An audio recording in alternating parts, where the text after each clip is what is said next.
What a terrifyingly large crowd. Look, hi everyone, my name's Keogh. Look, before I get started, I'd like to acknowledge the traditional owners of the lands we're meeting on, and in which I work up in Brisbane or Meanjin. Pay respect to elders, past, present, and emerging, and acknowledge that sovereignty was never ceded. Look, today I'm talking about not quitting your day job and making games on the side or as a side gig, which I guess was kind of my cheeky response to ambition as a theme. And then as soon as it got accepted, I was like, oh, shit. Now I got to do this. And look, the whole idea of, I guess what I was thinking, I was like, working games full time can be really tough, or trying to work in games full time can be really tough, and even just trying to get to that point where it is full time can just destroy people. And as we've kind of heard, I think, of some of the keynotes and stuff so far as well. So I guess I wanted just to provide an alternative perspective from my own experiences of different ways you can be ambitious. In ways that I think for a lot of people, maybe, I'm afraid, it's probably every speaker's anxiety that you already know this, like no duh. And the fact I'm anxious about it probably means I should be here talking about it. I should be concerned if I wasn't concerned, is what I get. But yeah, look, so I really just want to provide alternative perspectives of how you can legitimately be a game developer without it being a full-time job and still consider the ways you're doing it successful and legitimate, and you should still be allowed to speak at GCAP, apparently, I guess. So let me do this. And look, it's probably going to be most useful, I imagine. I mean, I'm doing what it says on the tin, so I imagine that's probably most useful for people who are not working full-time in games yet, students, aspiring devs, etc. But I don't know, if you are working full-time in games and you decided to come here anyway, hopefully it's just kind of a useful alternative perspective on other valid, legitimate ways people make games, and you can think about how are you including those people in your communities and in terms of who you think the games industry is. So let's go with that. Yeah, look, who am I? A picture of me seemed really silly because I'm right here, so that's my dog Harry. As I said, my name's Keogh. I'm based up in Brisbane, in Queensland. My full-time job, I'm an academic at QUT, where I research the games industry, from a media communication studies kind of perspective. I did a keynote here in 2019, which was weird, where I just finished a large research project on the state of the Australian games industry, lots of interviews, maybe with some of you. And yeah, you can find that on YouTube. If after this you're like, wow, I really want to hear that guy say a few more times, you can go look at my 2019 keynote. So look, before that, I was teaching game design for a couple of years at SAE in Brisbane. I can't take any credit for unpacking though, sadly. Ren was before my time. Before that, I was a game journalist and critic, going back to 2010 or so. While I was doing my PhD down here in Melbourne, hung around Free Play, hung around, not GCAP because I couldn't afford it, but around the game scene in Melbourne during some very exciting years. And before that, I was a creative writing undergrad, trying to write novels and poetry while working at Woolies. And that seemed like a good idea for a while. Probably didn't think I'd make any money from creative writing while I was doing my creative writing studies. But I was like, hey, I'll give this a crack and see what happens. And it made me a better writer as an academic, so it kind of worked out for the best. But I don't write novels anymore, thankfully, for everyone. And look, since about 2017, I've been making games purely in what I feel most comfortable calling a hobbyist kind of way, I suppose. Not as a, I've made money from them, but I've never lived off my game development. I've never really tried to live off my game development because that just seems very stressful from the number of people who do that I speak to regularly. And I'm like, that sounds great. I'm never going to do that. And yeah, I guess that's the game making I want to talk about today. But also, I guess, draws from my background in starting in creative writing and in creative fields where you assume you're never going to make money anyway, which feels somewhat different to how we approach games. So look, I'll start with just talking about my own adventure in games as a part-time developer. Talk about my first commercial game I released earlier this year on Steam. Why does it need so many capsules? I don't get it. But they're all different resolutions. Anyway, then I want to zoom out a bit and a bit broad level, the problems of working in games and other ways to think about it, and then zoom back into, I guess, some real practical takeaways of how I do part-time dev, because it can be really hard to be motivated, again, after working at Woolies all day, to come home and try to make a video game. So I've just tried to work some of the ways I've approached that, I guess more so from working at a university, not Woolies anymore, thank God. Yeah, and I guess a little bit of drawbacks and the downside of it. And look, ultimately when I first, thank you, I'm done. Look, when I first pitched this and then it got accepted, and I was like, what did I say I was going to do? I should look at that. And I was like, it sounded really awkwardly from what I submitted, just have a really stable day job that pays really well, don't have any children or chronic health issues, live in a country with a good social safety net, albeit deteriorating, and just make games on the side instead of monetizing your hobby. Awesome, done. And obviously, I am incredibly privileged to be able to make games on the side. Not everyone can afford to not monetize their hobby or, find a job that's stable enough that you feel like it's okay to not monetize your games. And I want to recognize all of that. And it's also why I think in this talk I want to stay away from financially how to survive making games on the side, because I think that'd be really irresponsible for me to address that from my very economically stable position. And maybe in question time, people have some really good perspectives on that. So I guess I want to talk more about, cultural context and mindsets and setting your own goalposts and working context that can make it more feasible, and fully acknowledge that I'm in a pretty privileged position to be able to not monetize my game development to the extent that other people feel like they have to. Yeah, cool. With that said, that isn't actually the end of my talk. So yeah, look, back in 2017, I was teaching game design at SAE in Brisbane. Couldn't actually make my own games yet. I knew I was going to regret these gifts after 2 seconds. Couldn't design my own games yet, but I was teaching game design, kind of felt uncomfortable about that. Also, I was watching my students not take on board my really good advice and be like, stuff it, I'll do it myself. And so yeah, just started playing with Unity, and I tried to make 50 games in a year in 2017. I was thinking one game a week, and with a couple of weeks in there, that leeway, I got to about 30 something, which I'm still incredibly proud of. And most of them are just really kind of rough prototypes of just can I make a game where I play fetch with my dog and he doesn't bring the ball back sometimes.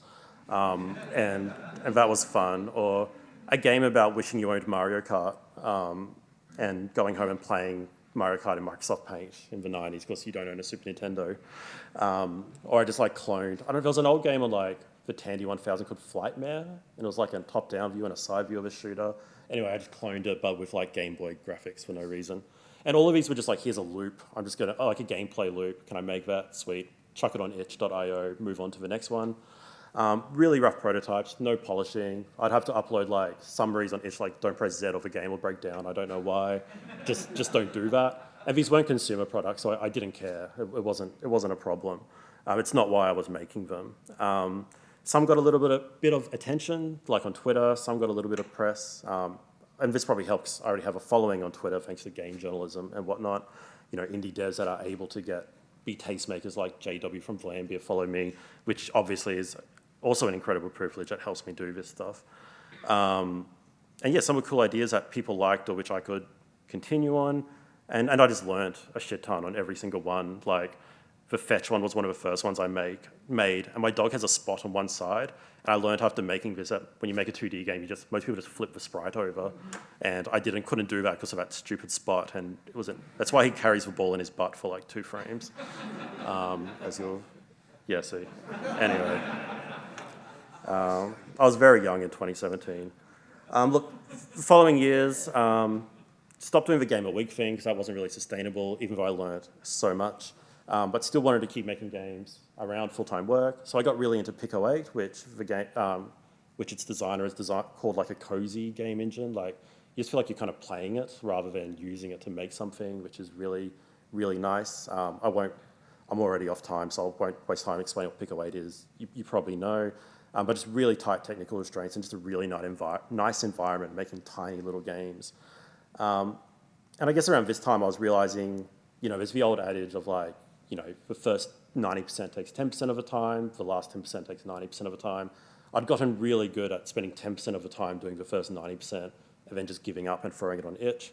And I really wanted to learn how do you do the final 10% that takes 90% of the time, so maybe I should make a slightly larger game. And that first started with a Pico 8 game, an open world golf game called Brendan Keogh's Putting Challenge. So any millennials who watch The Simpsons will probably get the reference. My students don't. And it was just my idea was, can I make golf with like the boring bits left in it? So rather than just you hit the ball, then teleport to hit it again, you have to walk to hit the ball. Or if you run out of balls because you hit them all in the water, you've got to go back to the pro store and get more balls. It ended up getting really big, and so I charged $1 for it on itch, made about $100. That was really cool. Thank you. That means I'm a professional game developer. At the same time, my friend Terry Burdak, who is a professional game developer, who made Paperbark with Paper House, was kind of pushing me to release my games on Steam, and I was like, I don't really feel comfortable doing that because if you press Z, the game will crash. But it was, his idea he wasn't like anti-itch or anything. It was more like, you don't just have to hide on itch with these games. Like, go out there, see what like Steam is like. Even as an academic, just what actually happens there. And he kind of convinced me. So I kind of remade Brendan Keogh's putting challenge in Game Maker and made it a lot bigger. Big open world, multiple golf courses, didn't have to worry about character limits or anything. Local multiplayer, blah, blah, blah. And made it over like a year and a half or so. Again, evenings and weekends. It went really well, released it same day as Elden Ring. I'm really sorry From Software. I think their sales were okay, but I felt really bad about that for them. But look, really happy with it. It's just really good. I was really proud of it. And look, some numbers, much smaller numbers than you'll usually see in a GCAP talk, I think. Sold about 750 copies. Sorry, some other facts I should say. Terry Burdak, like Paper House kind of published it, like as in Terry did a lot of work on it and just like, look, if it makes any money, give us this cut of it or whatever. My good friend Dan Golding, who you might know from doing music for like Untitled Goose Game and Frog Detective and other things. Mars First Logistics did some little music for me. So all of that was amazing. John Cartwright up in Brisbane made an input manager thing, which also made it really great too. Anyway, collaboration, don't just work on by yourself. Sold 750 copies. Terry sent me $2,000 the other week, so I was like, sweet, that's, for something I just did in my part-time, pretty happy with that. PC Power Play reviewed it. As a former game journalist, I was pretty proud of that. And my brother, who doesn't play video games, 100%ed it, and just like, constantly like live texting me, like trying to find all the secret golf holes and whatnot. Golf holes. Yeah, anyway, spoilers.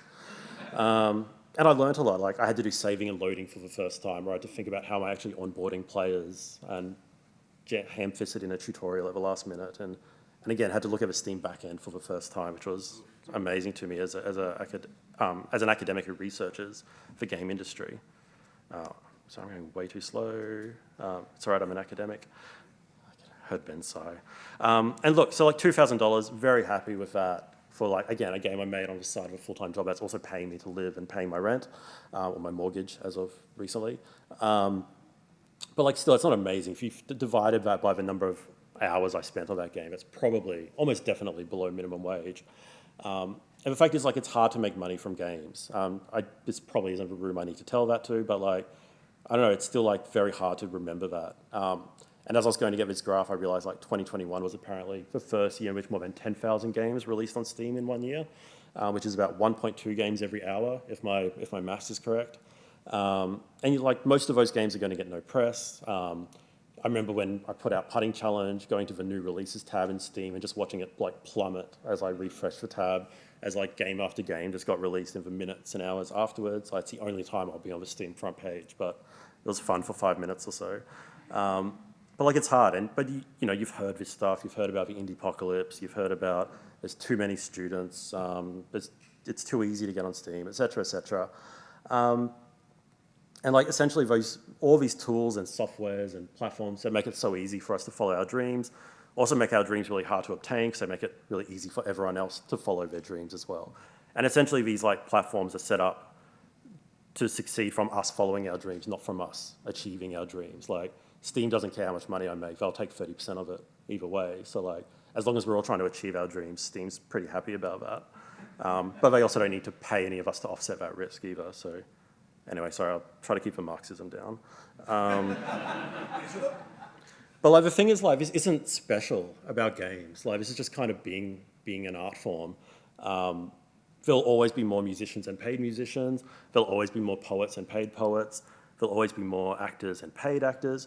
And there'll always be more game developers and paid game developers. Like, if we accept that video games are an art form, that's kind of the logical conclusion.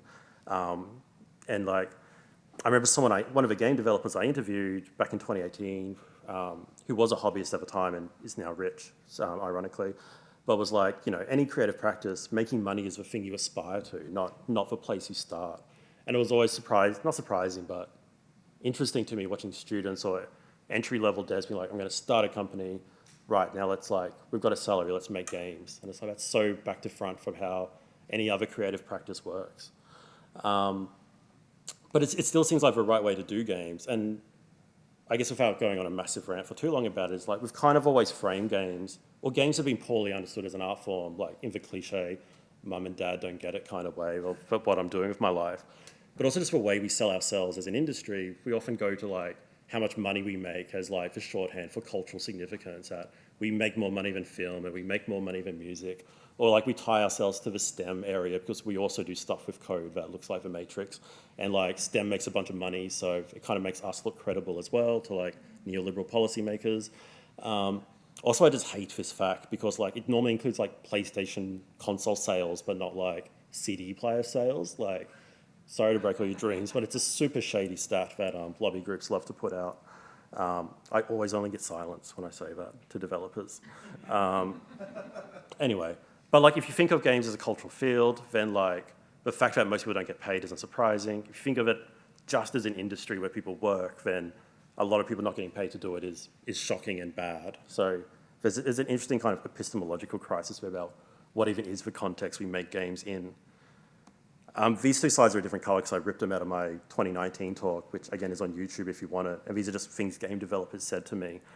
And like, if you just scratch beneath the surface of these, how many billions of dollars game dev make, you just see a lot of very precarious, very like passion-driven labor that is often self-funded or self-resourced, or what looks like a studio of 5 full-time employees is actually just like 5 people on perpetual 3-month contracts, just like trying to look like a real company, so they look more serious and investors actually will pay any attention to them. And there's just a lot of that going on. I feel like this quote I found most telling, where they're just like, look, we started a company and we're just pouring money into it and just hoping it'll be a hit one day. And like, we're not going to get in trouble for paying below minimum wages because we're all directors, we're not employees. And like, this is really common in the game industry. But then someone else enters the game industry, sees just people that on the outside look like really legitimate companies doing really well. And they're like, well, that's how you do games, so I need to do that as well. And so you just have everyone's just way more precarious than they often say they are, and running themselves into the ground trying to run sustainable businesses rather than just making games while they work at Woolies. And look, I'm not the first person to say maybe there's other ways to do this, or that maybe the job first way doesn't really work. I love Robert Yang's blog post, "Lol, we're all poor," which I'll be quoting in a second. The Catamites, who you might know, has a blog post, I think it's called Business Cosplay, which I feel like the name kind of says what you need to know. And of course, like Anna Anthropy's book, Rise of the Video Game Zinesters, which I find particularly inspirational, which came out back in 2012, just saying there are other ways you can make games, which, if you haven't read it, it's a phenomenal book still. But look, in Robert's blog post, he talks about how like the markers of success of the game industry kind of presents as what you need to do to be a successful or a legitimate video game are like these markers of success which are impossible for most game developers to ever meet. That it works for large companies like historically controlled the discourses and the game journalist press and have built those gamer audiences that like certain massive 100-hour open world games, whatever. But like those markers of success, those of us working part-time or in really kind of scrappy contexts can't really achieve that. And I guess I was trying to find like one screenshot of his blog post that kind of gets at the core of it. And I'm just going to quote him where like Robert just says that we should try to feel less shitty, embarrassed and ashamed about making no money from our personal projects. And for our own health, some of us may need to start seeking fulfillment and maybe rent money in other ways. Working for someone else instead of yourself should be totally okay and understandable. It's not giving up. And being a hobbyist should not be a dirty, undesirable thing. Or I would add, it shouldn't just have to be a stepping stone to one day being a full-time dev.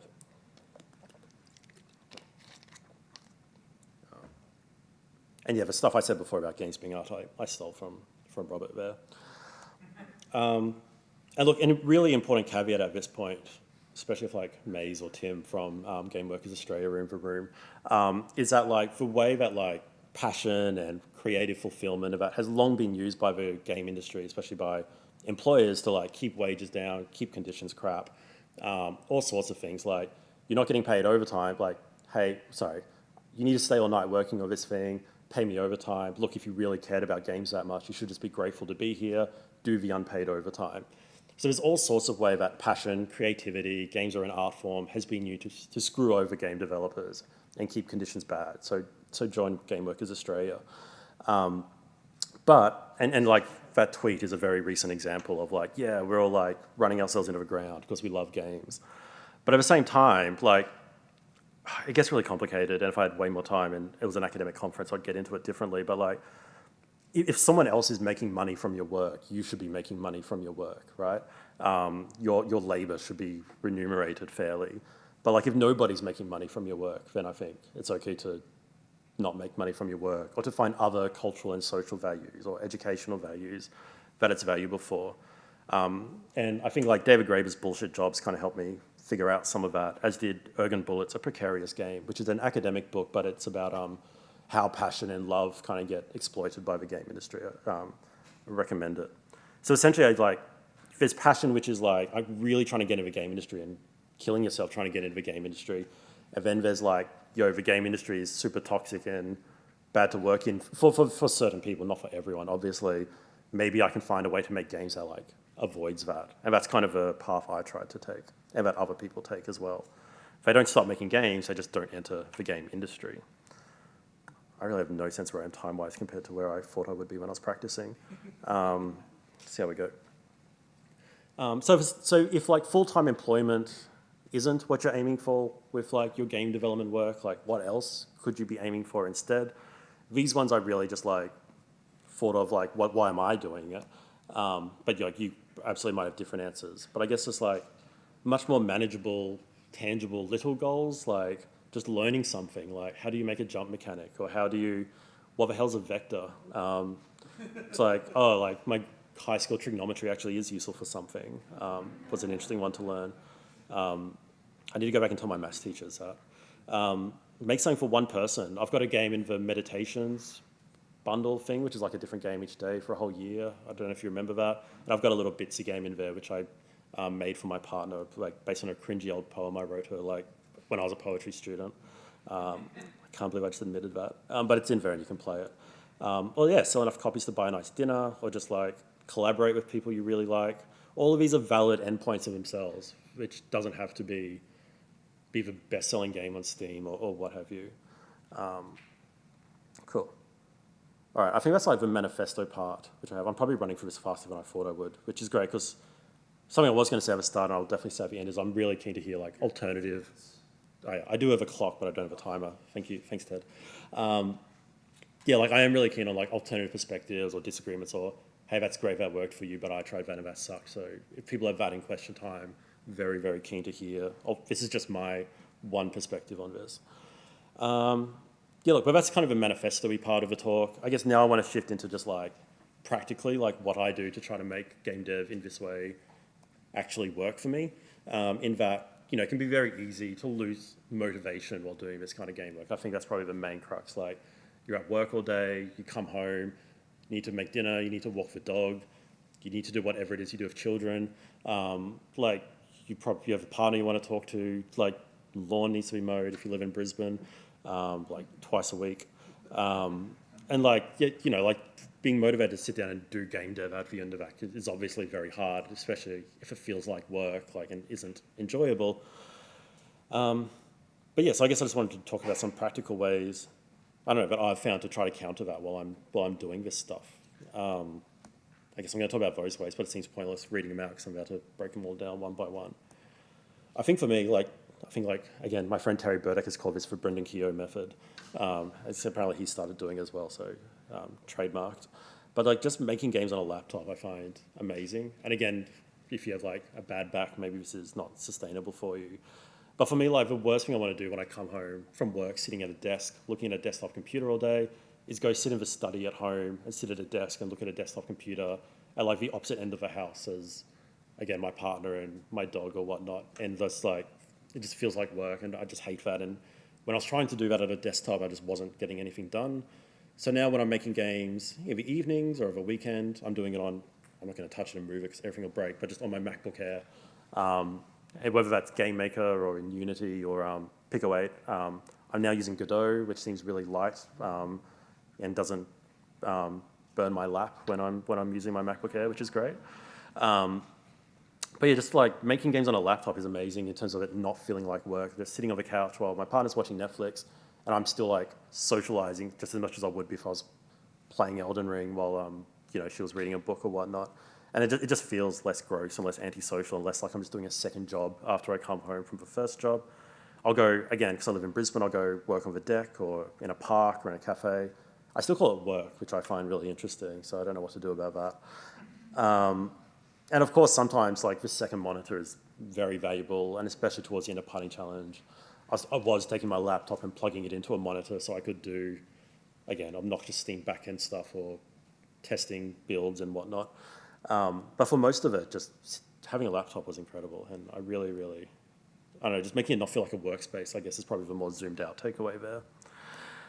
Playing with game engines, I kind of brought this up with Pico 8, but like, if I was making games in the evenings or on the weekends, then the thing I wasn't doing at that time was playing video games, which is what I would otherwise be doing at that time.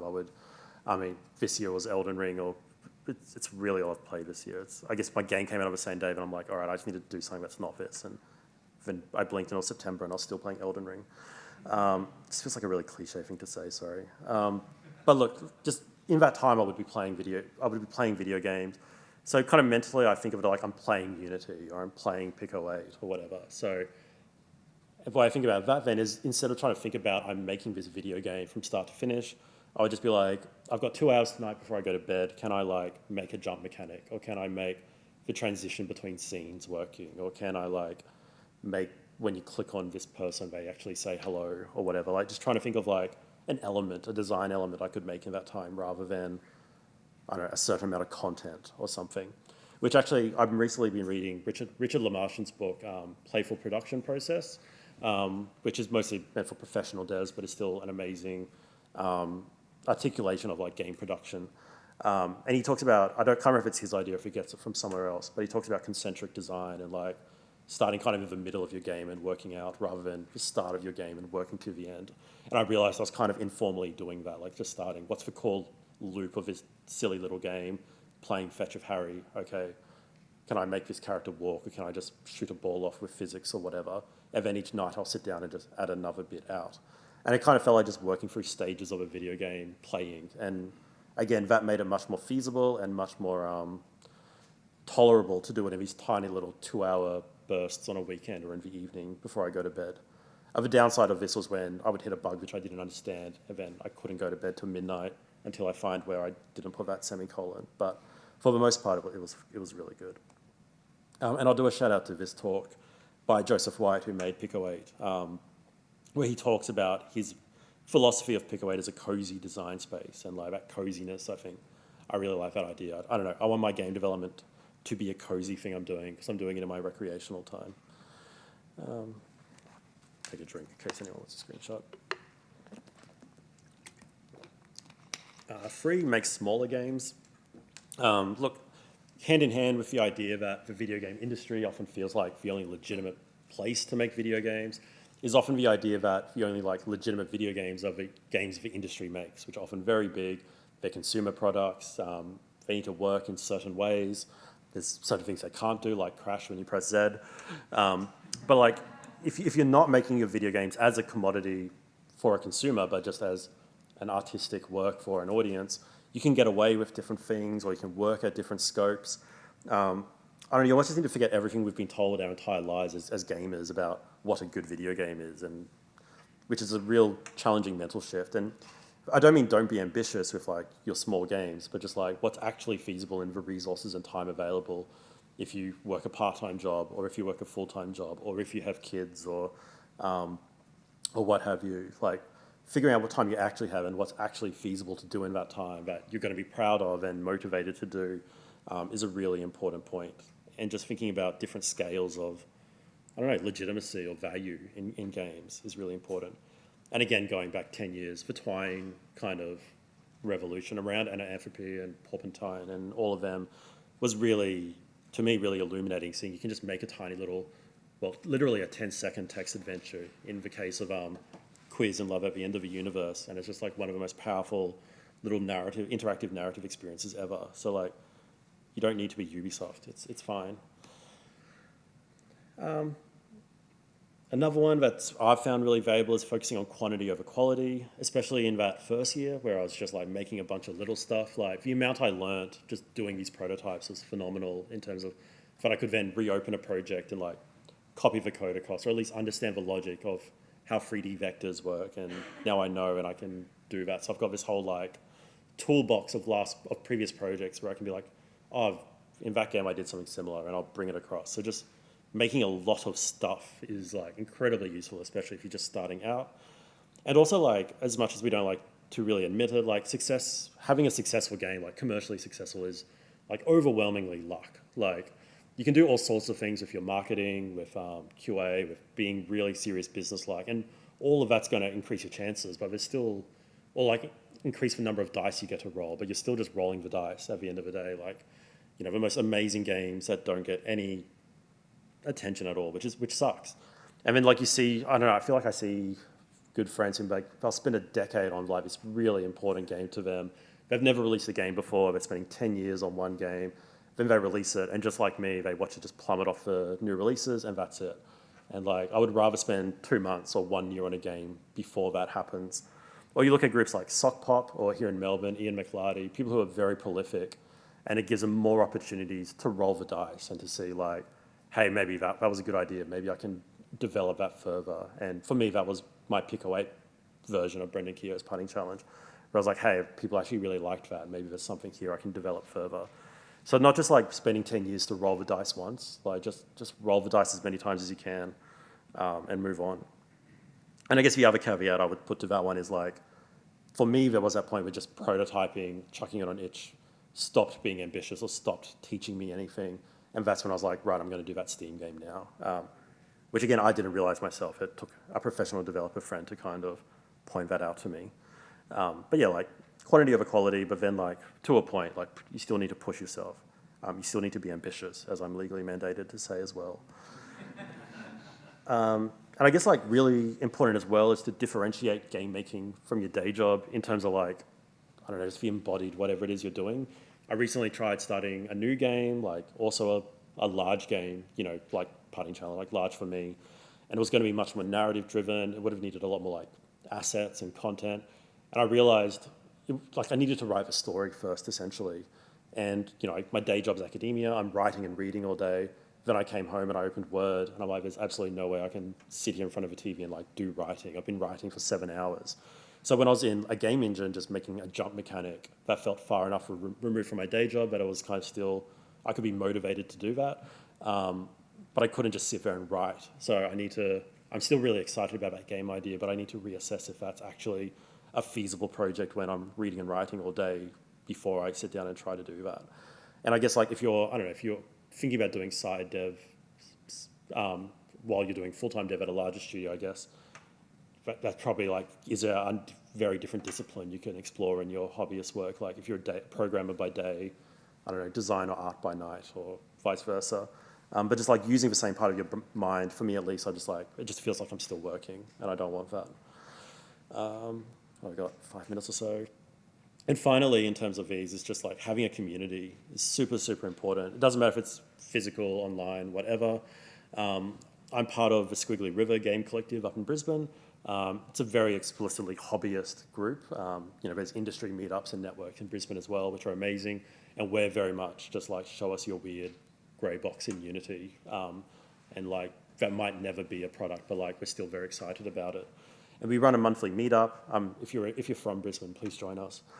We run a monthly meetup, and like, I would show up and people are like, oh, how's Putting Challenge going? And they'd play tested, and people who are better programmers than me, which is everyone, would like give me advice like, oh, you could do this thing, or there's this particular pathfinding algorithm you could Google, which I wouldn't even know to look for.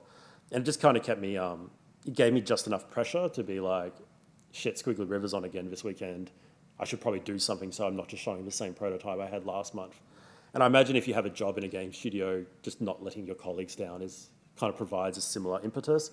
But in like solo dev, having that kind of community, I find, I don't know, it makes it more real, or it makes it more likely I'm actually going to do the thing. And again, like, as I said before, like, you know, a broader game dev community, like Terry Burdack and Dan Golding, who both worked on Putting Challenge, like, because I've got a community, they were able to do that. John up in Brisbane, who did the input manager thing, like, all just, yeah, games aren't, solo dev's kind of a lie for most people. But I'm a solo dev. I made it. No, I didn't. It's funny because I put my name in the game title, but I'm part of a problem.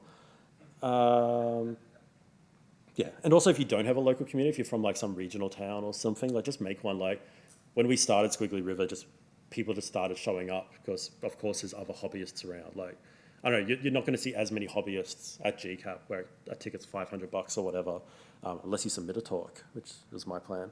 But like, you know, like you need if you just make the Facebook event or the Discord channel, people will appear. I almost guarantee it. I don't want to spend ages on the downside because like, for me, it's mostly worked out amazingly. But I guess firstly, like the boring promotional stuff when you try to do a larger project is still boring and difficult. I didn't find any way to make that not feel like work when I finally released Putting Challenge on Steam. Didn't even look at when Elden Ring was coming out, which I probably should have. Yeah, that was just really hard. And honestly, we probably did nowhere near enough like outreach to press or anything afterwards, despite me being a former game journalist.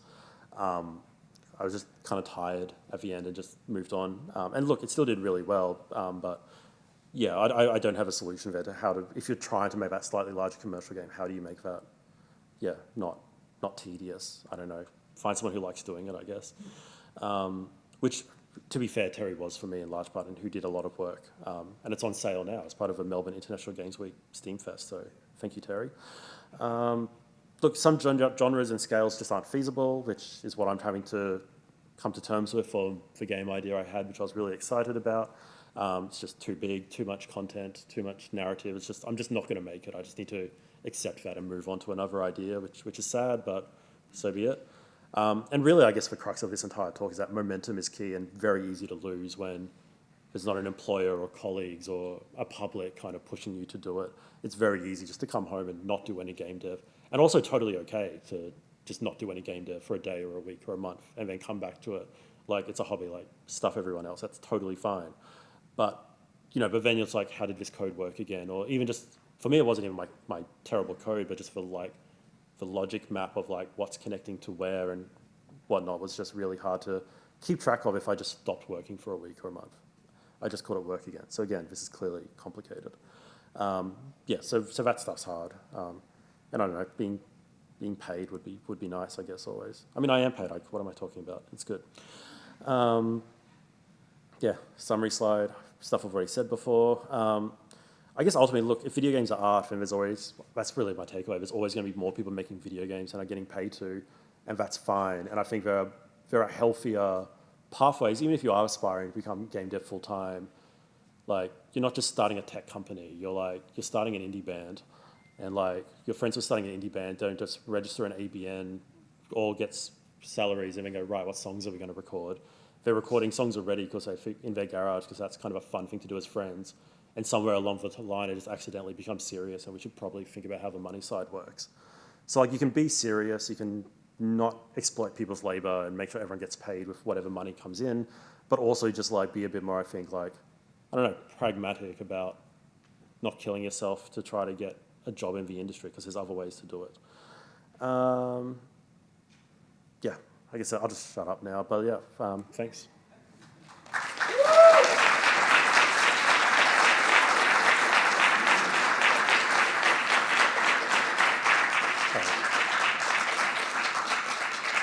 Thank you.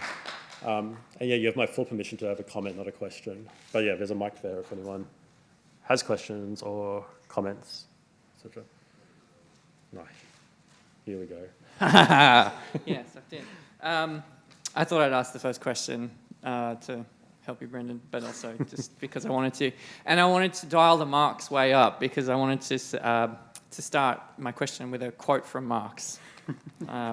So Marx said that realizing communism makes it possible for me to do one thing today and another tomorrow, to hunt in the morning, fish in the afternoon, rear cattle in the evening, criticize after dinner, just as I have a mind without ever becoming a hunter, fisherman, herdsman, or critic. That sounds a lot like the vision you're presenting in this. Would you say that the creative practice you're gesturing towards hopes for or aspires to a kind of communist ideal?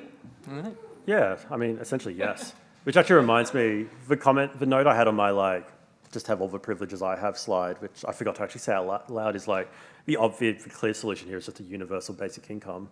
And then, if people just didn't have to die because they don't have a job, then more people would be experimenting, there'd be more innovations, there would be more, if you would just take more risks if they weren't as risky, essentially. And I remember when I was doing my research of game developers, there's a lot more people doing this kind of work that I found in Australia than in the US, where if you don't have a job, you're don't have health insurance or whatever. Sorry, I see an American's going to ask the next question, but yeah, it's you kind of need something more, the more social welfare safety nets you have, the less you have to work, or even just the less stressed you have to be that your work's going to be pulled out from under you. And the more comfortable you can feel spending your 8 hours of rest making games. And this does get really complicated, just platform capitalism, which again, sorry for academic terms, but all these platforms now exist to take advantage of our aspirational labor. So, and that's kind of unavoidable. Steam's still making money off Putting Challenge, but I don't know how to avoid that. But I'm making more money, so it's still better than it's ever been before in games. So I think that's the difference to say Spotify for music or something. But yeah, yes, communism is good. Let's go with that. Communism is good. Yes. Yeah. Brendan, that was a lovely talk. One question, which was, you mentioned that scope and scale, there's some things that can exist. Now, obviously, there are some things that absolutely can exist, because some things do take lots of people and lots of back end and servers and all that.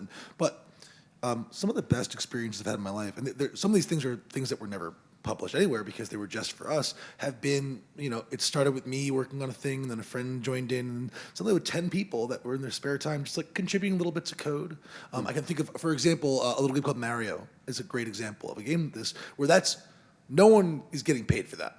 Izzy made that, and it's beautiful. But it's hundreds of people have collaborated to make this thing that, it's ridiculous and high scale. So have you ever thought about, what are ways that we can connect cross hobbyists so that, you can kind of build things that are greater than the sum of the whole, that are a little bit special, but really can hit some scopes and scales that even a lot of professional studios just can't do because there's not enough time. Yeah, I mean, it's a great point. And I think I'm as guilty of this as anyone. It's really easy with with hobbyist dev to associate that with just solo dev, even if you've got a few friends helping on music or whatever. But yeah, finding broader structures of collaboration amongst hobbyists, I think, is a great idea. And again, I think that's happened in Squiggly River a lot. And I know you might know Webbed, which won the Design Agda last year, little spider grappling hook game. Riley and Noah met during Squiggly River meetups, and Riley was doing Webbed, a little weird spider thing, and Noah was doing level design, and they combined their forces. So I think, yeah, But there's always that temptation. You're we made something really cool, so now we have to market it to sell. Yeah, exactly. Yeah, and I think it'd be really hard temptation to avoid, or finding the right balance of ambition versus achievable ambition, I guess. So yeah, I don't have an easy answer, but yeah, more ways to collaborate as hobbyists and building those structures, I think is a great idea. Glorious Trainwrecks being a great kind of community that does that. But yeah. Yo, thank you for the talk. So I know I come from a position where I'm incredibly blessed to work in game development full time. And I find myself constantly trying to straddle that line between being a professional developer, but also being a hobbyist developer. Mm-hmm. So I work full time on games, and that is my work. But I also am really passionate about making stupid Superman demos in Unreal and all these other kind of random things, right?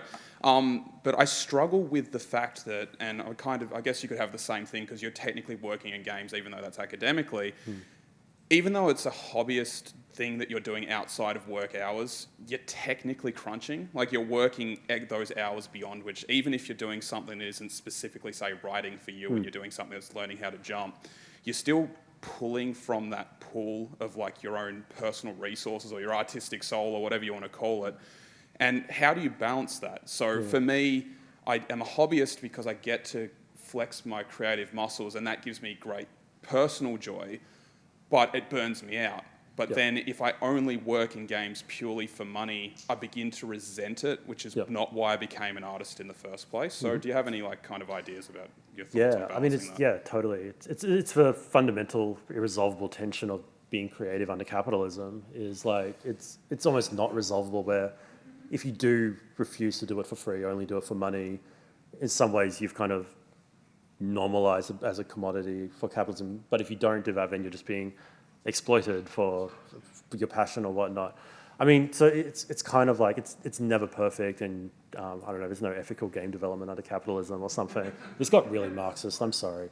But look, I think for me, it's just like, who's getting the value out of this, of my work on this?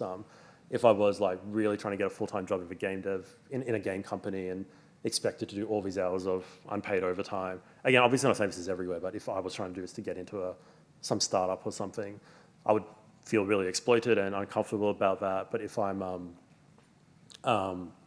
doing it for myself, I feel less bad about that.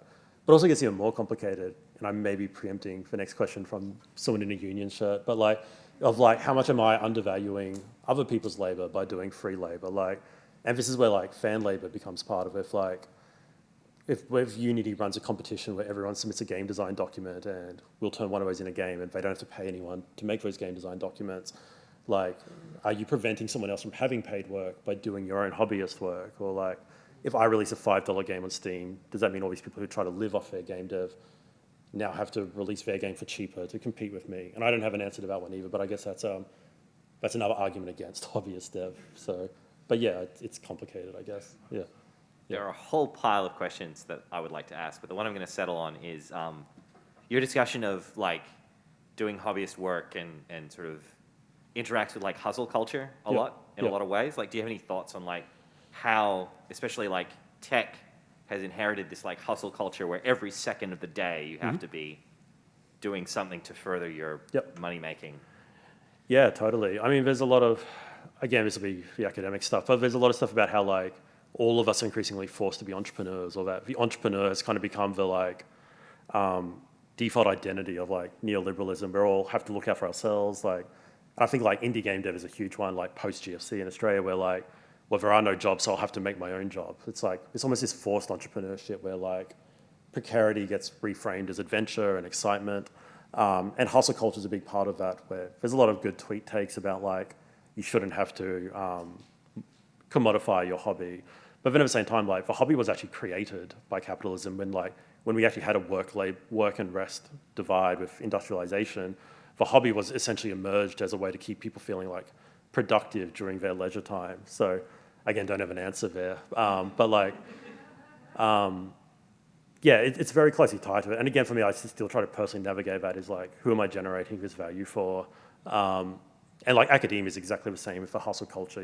Even if you have a full-time job at a university like I do, you kind of still have to hustle and be the person people want to read the articles of and get the Google Scholar points. And you know, when your vice chancellor inevitably fires half the university, be able to get hired somewhere else. So yeah, look, it's super closely tied to it. And I guess part of it is, I find the hobbyist stuff, at least I don't need to like, no, it's going to be really unfair.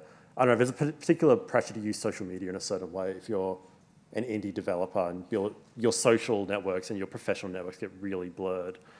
I don't know, I don't feel that pressure there because I'm not trying to, but also those networks have been incredibly valuable to me, so I don't have another straightforward answer, but I guess I don't have any straightforward answers. All of this is really complicated.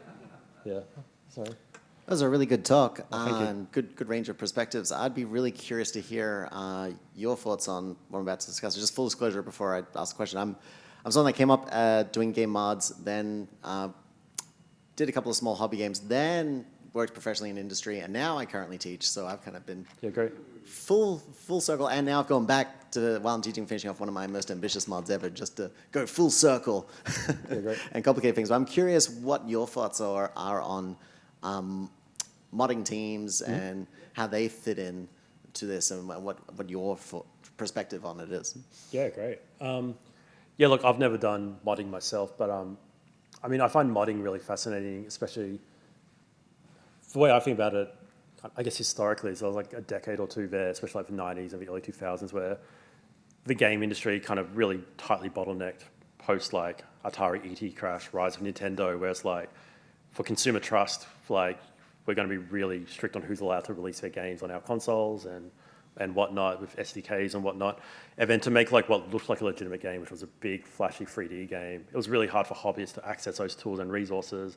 So modding kind of becomes the way that you like aping off the back of like off Half-Life or StarCraft or whatever is the way you actually get a chance to work with those kind of resources. And then Valve gets Counter-Strike or whatever because they're like, hey, that was our IP, thanks for that, or whatever, or whatnot.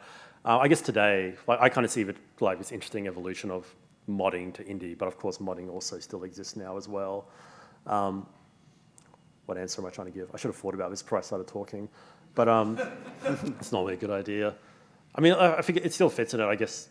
I find modding hard because, like, on one hand, you are creating a lot of value for the original, like, creators of that game, but also, like, I'm creating value for Unity when I use Unity, or, you know, Unity, if I make a particularly amazing game, Unity can put that in an ad and say, made with Unity, and, you know, Unity gets value out of that, or, again, Steam gets the 30% of all my sales, and maybe that's partly why Godot is attractive to me, because... Yeah, I suppose the main distinction with modding is because modders often operate in a legal gray area, and when you're lucky, the developer or publisher has outlined legal guidelines, which is fantastic when they do that. Yeah. So good.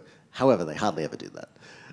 And depending on the modding community you're in, it can be really uncertain of what gets shut down until you see what's getting shut down, what's not. And you're like, okay, those are the unspoken rules. Okay, we can work within that. But I think the distinction with like hobbyist work, like to talk about, yeah, not to focus on the money. I think that's important. And with modding, I think it's really interesting because you're working with someone else's IP and someone else's proprietary tech, and you kind of legally can't monetize that. I have seen some modders that have been very crafty of how they've done things on Patreon to like pay for access to behind the scenes footage of like what they're doing rather than, but I'm still very, as an old school modder, like I have very mixed feelings on modders monetizing as well, just because it's long been, you just can't do it. Yeah, right? totally. So it's, because it is like a very strong legal thing. There's IP law, there's the engine rights that you don't actually technically have a license to, but they're sort of allowing it. So for it's a weird gray area, but I suppose the way I always thought of it when I was coming up as a modder was like, well, I'm getting this experience, and I'm learning a lot from it. So it's all about my personal and professional development. And you know, like university doesn't pay me to learn, so I think part of like, it. so I viewed modding as like this is a learning opportunity and growth opportunity. Totally. I think the connection to like what I talked about playing game engines is probably very similar to modding. I think modding's often seen as an extension of like extreme player culture of like you love the game so much you start modifying it and doing stuff, and I think maybe it's a similar mindset to how I like try to play Unity or whatever and modify Unity or use the asset store or something. But it also sounds like a whole conversation, and I think I'm getting stared at. And Yeah, so we could probably do a whole talk thank you about for this. the insight, though. Future panel idea. Yeah, thanks everyone. See you later. Yeah. Thank you.